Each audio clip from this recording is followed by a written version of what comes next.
ہماری یہ دنیا اپنے اندر ایسے انوکھے اور پوشیدہ رازوں کا مجموعہ سمیٹے بیٹھی ہوئی ہے جس کی تلاش ہر روز انسان کو اپنی جانب کھینچتی ہے۔ پوشیدہ رازوں میں جو راز انسان کی نظر میں آئے انہوں نے تو انسان کو حیرت میں ڈال دیا۔ جن رازوں کو آج کی ہیوی ٹیکنالوجی سمجھنے سے بھی قاصر ہیں، انہی رازوں کا اللہ رب العزت نے اپنے پیغمبروں پر ظاہر فرمایا تھا۔ ان پیغمبروں میں جن انبیاء کو سب سے زیادہ علم عطا ہوا ان میں حضرت ادریس علیہ السلام کا ذکر بھی سر فہرست ہے۔ ہمارا آج کا موضوع حضرت ادریس علیہ السلام کی دریافت ہونے والی صفے یاد آف دی اینوک ہوگا، جس میں تاریخ کو الگ طریقے سے لکھا گیا۔ 1946 میں فلسطین کے علاقے غرب اردن میں چرواہوں کا گروہ بکری چرانے میں مصروف تھے۔ بکریوں کی تعداد زیادہ ہونے کی وجہ سے چرواہا بکریوں کے پاس نہیں پہنچتے تو اکثر یہ بکری کو واپس اپنی حدود میں رکھنے کے لیے پتھر کا استعمال کرتے۔ بکری اپنے آتے پتھر دیکھنے کے مالک کا اشارہ سمجھتے ہی واپس آ جاتی ہیں۔ غرب کے ان چرواہوں نے بکری چرانے کے لیے ایک جگہ مخصوص کی تھی، وہ قومران تہذیب کا علاقہ۔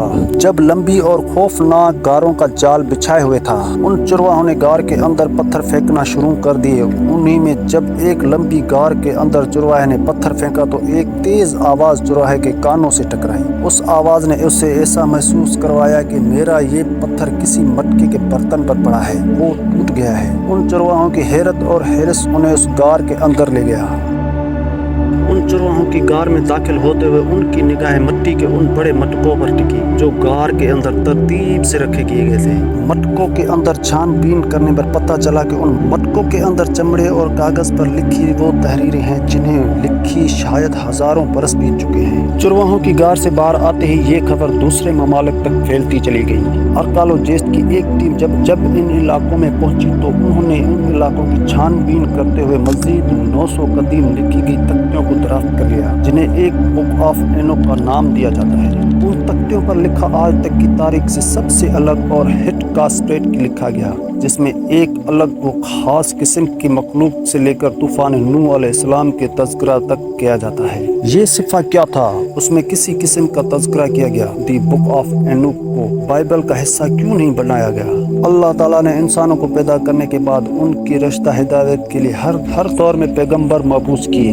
ان پیغمبروں کی تعداد کم و بیش 1,24,000 بتائی جاتی، جن میں کچھ پیغمبروں کا ذکر قرآن و حدیث میں موجود ہے مگر کچھ کا تذکرہ تاریخ میں خاموش ہے۔ ان میں سے کچھ پیغمبروں پر کتابیں اور صفحے اتارے گئے جن میں توریت، زبور اور انجیل شامل ہیں۔ ان کو آج بائبل کے نام سے ایک جگہ اکٹھا کر دیا گیا ہے، جن میں اللہ کے فرمان، پیغمبروں کے اقوال و مناجات، تاریخ کے واقعات، حالات کو ایک جگہ اکٹھا کر دیا گیا ہے۔ مگر ان میں ایک ایسی آسمانی کتاب جس میں حیرت انگیز اور پراسرار باتیں جو شاید دنیا کی کسی اور کتاب میں نہیں ملتی، اس کتاب کی انہی تحریر کو دیکھتے ہوئے علماء نے اسے بائبل کی کتاب سے جدا کر دیا ہے۔ یہ وہ کتاب جسے کتاب ہنوک یا بک آف اینوک کہا جاتا ہے۔ حضرت ادریس علیہ السلام کا ذکر اسلام میں موجود ہے، انہیں دوسرے نام ہنوک سے بھی یاد کیا جاتا ہے۔ دی بک آف اینوک کی کتاب حضرت ادریس علیہ السلام پر ہی اتاری گئی تھی۔ حضرت ادریس علیہ السلام کا انبیاء علیہ السلام میں تیسرا نمبر ہے۔ جو حضرت ادریس کا زمانہ حضرت آدم وہ حضرت شیس علیہ السلام کے بعد کا زمانہ تھا۔ مورخین کے مطابق حضرت ادریس علیہ السلام کی پیدائش بابل مصر یا عراق کا علاقہ منصف ہے۔ آپ علیہ السلام کے والد کا نام یارد تھا، جن کا تعلق حضرت آدم علیہ السلام کی نسل سے جا ملتا ہے اور حضرت نوح علیہ السلام کے پردادا تھے۔ ہزاروں سال پرانے ملنے والی تختوں نے انوک کو ایک عظیم بادشاہ کے نام سے کندہ کیا اور انہی بادشاہ نے سب سے پہلے لکھنے پڑھنے کا طریقہ ایجاد کیا تھا۔ اینوک کتاب نے تاریخ کو مختلف طریقے سے بیان کیا گیا، جس نے بالکل الگ لکھا۔ اینوک کہتی ہے خدا نے ویچر یعنی فولین اینجلز کو زمین پر گرایا تھا جو سردار شامیاز کی سربراہی میں تھے، جس سے ہزاروں سال بیت گئے۔ اس کے اترنے کا مقام کوہ ہرمن کا پہاڑ تھے اور اس فوج میں 199 سپاہی شامل تھے۔ یہ گروہ اس مشن کے ساتھ زمین پر اترا کہ ہم انسانوں کی بیٹیوں کے ساتھ زمین پر جنسی تعلقات قائم کریں گے۔ یہ ویچر دراصل خدا کے فرشتے تھے جنہیں انسانوں کی نگرانی کے لیے بھیجا گیا تھا، مگر وقت گزرنے کی رفتار نے انہیں زمین پر رہنے والی عورتوں کے عشق میں مبتلا کر دیا تھا۔ اس مخلوق کے جنسی تعلقات بڑھنے کی وجہ سے نیلفم یعنی